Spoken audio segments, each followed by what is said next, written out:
हम कुछ ना करें। और दूसरा मैं मुझे कहना नहीं चाहिए लेकिन मैं कह रहा हूँ, मैं देखता हूँ कि प्राइवेट स्कूल और सरकारी स्कूल में क्या अभिभावक भेद करते, मैंने प्रैक्टिकली देखा है क्योंकि मैंने मूल्यांकन किया है स्कूलों का, निरीक्षण किया है स्कूलों का, मैंने पाया है वहाँ सरकारी स्कूल, मैंने एमडीएस स्कूल का भी मैंने निरीक्षण किया है, वहाँ भी मैंने देखा है, वहाँ मैंने बालकों को मैंने जज किया है, उनको देखा है और महर्षि में भी देखा, सारे विद्यालयों को मैंने देखा, देहरादून के सेंट जोसेफ स्कूल में भी मैंने देखा, वहाँ भी मैंने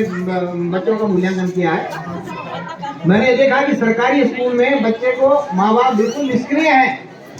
आप लोग बुरा न माने, जो अभिभावक यहाँ पर हैं वो बुरा न माने कि मैं क्या कह रहा हूँ, वो बिल्कुल निष्क्रिय है छात्रों के प्रति। वो सोचते हैं कि अध्यापक अपने आप करे, बच्चों को कॉपी पेंसिल में बच्चे को अध्यापक ला के दे, चाहे वो माध्यमिक स्तर पे हो चाहे वो प्राथमिक स्तर पे हो। लेकिन प्राथमिक और माध्यमिक शिक्षा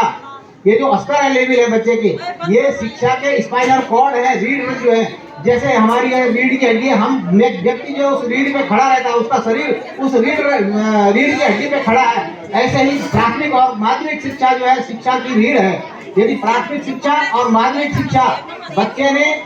गुणवत्ता से हासिल कर ली है तो वो बच्चा कहीं पर भी फेल नहीं हो सकता है, मात नहीं खा सकता है, वो अपने लक्ष्य को, अपने सपनों को उड़ान भर सकता है, उड़ान दे सकता है सपनों को, वो आईएएस बन सकता है, वो आईपीएस बन सकता है, वो देश का जो है टॉप मोस्ट इंजीनियर बन सकता है, टॉप मोस्ट वकील बन सकता है और टॉप मोस्ट डॉक्टर बन सकता है और वो एक योग्यतम शिक्षक बन सकता है।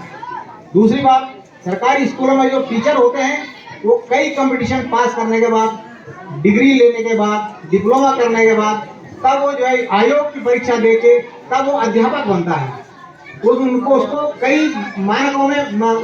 खरा उतरना पड़ता है, कई परीक्षाएं उसको पास करनी पड़ती है। तो सरकारी स्कूलों का जो अध्यापक होता है वो बहुत योग्यतम शिक्षक होता है,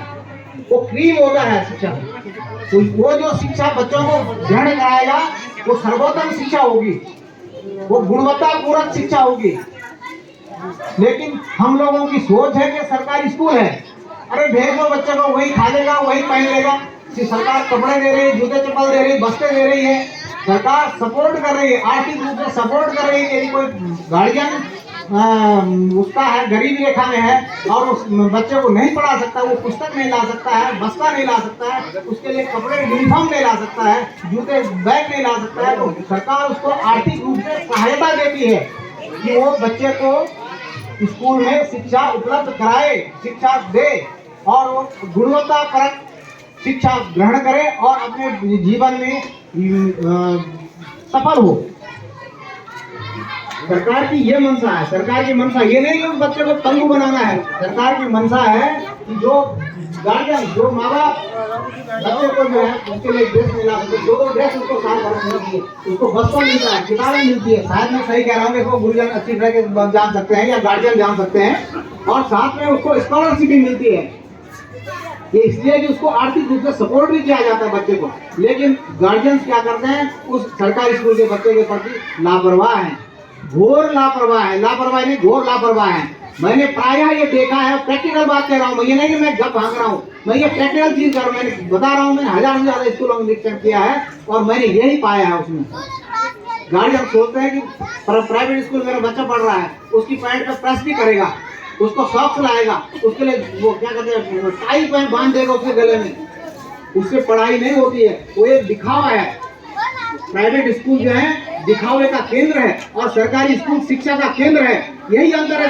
प्राइवेट और सरकारी स्कूलों में। लेकिन हमारे जो देश की जनता है ना वो भेड़ चाल पे चलती है। लेकिन किसी का बच्चा जो है प्राइवेट स्कूल पढ़ रहा है, अरे मैं अपने बच्चे को सरकारी स्कूल हटा के प्राइवेट में भेज देते हैं, वहाँ अच्छी पढ़ाई होती। पढ़ाई क्या होती, जो मैंने पहले भी कहा है, जो टीचर बीएड या कोई भी डिप्लोमा के बाद जब कंपटीशन फाइट नहीं कर सकता है, सरकार के मानकों में अयोग्य पाया जाता है, तब वो प्राइवेट में नौकरी करता है, और जब वो इसको योग्य पाया जाता है तो सरकारी में नौकरी करता है। तो सरकारी का टीचर योग्य हुआ कि प्राइवेट का, बताओ भाई अभिभावक लोगों, सरकारी का योग्य हुआ ना, तो क्यों आप सरकारी विद्यालय के प्रति आपकी धारणा ये है। अब एक देश के जो नंबर पहले व्यक्ति थे, नंबर एक जो वैज्ञानिक थे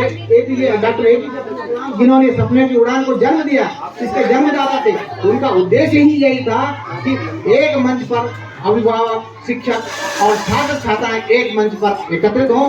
और बच्चे का उत्साहवर्धन करें, ज्ञानवर्धन करें, जिससे बच्चा या छात्र अपने सपनों को साकार कर सके और अच्छी शिक्षा प्राप्त करके अपने अंदर झिझक पैदा न होने दें और अब एक अच्छा वैज्ञानिक हो, अच्छा खिलाड़ी हो, अच्छा कलाकार हो और इस एक अच्छा डॉक्टर हो, इंजीनियर हो। इसी सोच के साथ ये सपनों की उड़ान का कार्यक्रम डॉक्टर एपीजे अब्दुल कलाम ने किया था। इन्हीं शब्दों के साथ मैं आप सभी का हार्दिक धन्यवाद और छात्र छात्राओं का हार्दिक अभिनंदन।